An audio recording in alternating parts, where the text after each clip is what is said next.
Ace of Pentacles. And by the way, no, this is timeless. So, kung kailan nyo po ito mapanood, that's when the messages are meant for you to hear. So, we have Ace of Pentacles. And this is a new beginning, no? Pagdating sa inyong money, career, and finances. So, ito yung kamay ng universe. May binibigay sa'yo. Offer ito sa inyo. This is financial blessing, that is pera, cold cash, mga ganon, or pwedeng opportunities, no? Financial opportunities na magdadala, no, sa inyo ng pera, magdadala sa inyo ng prosperity and abundance. So, at ito, yung blessing na to, ito yung magiging simula, ng pagbago ng inyong financial landscape.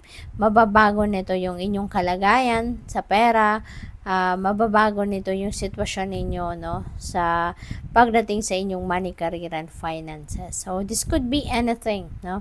Pwedeng cold cash, ma-receive ninyo, baka merong magraregalo sa inyo, pwedeng merong magpapamana, merong, baka ngayon, ma-receive na ninyo yung lump sum money, no, retirement, pwedeng retirement money ninyo, pwedeng sweldo ninyo to, no, na retroactive, pwedeng ganon, or baka may panalo, no, baka meron kayong panalo, this could be a win, no, pwedeng ganon, baka lottery, game of chance, mga ganon. So, good luck sa'yo. So, we have lovers, wow.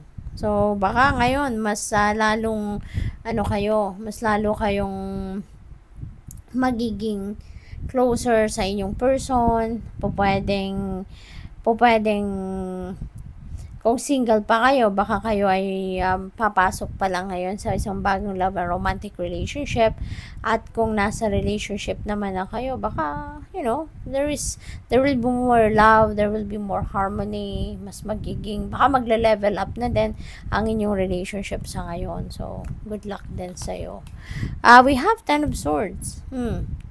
So, moving forward na kayo, moving on na, no? Kasi nanggaling na kayo rito sa heartache, nanggaling kayo sa heartbreak, baka meron ng loko sa iyo in the past, or merong nakasakit ng inyong damdamin, na-cheat kayo, na-betray kayo,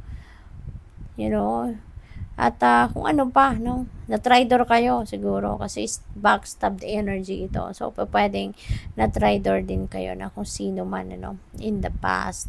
So, yun.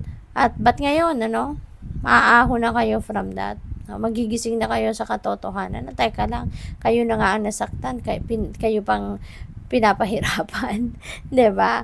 Kasi maaaring matagal-tagal na ninyo 'tong iniinda, no, na sama ng loob. Kaya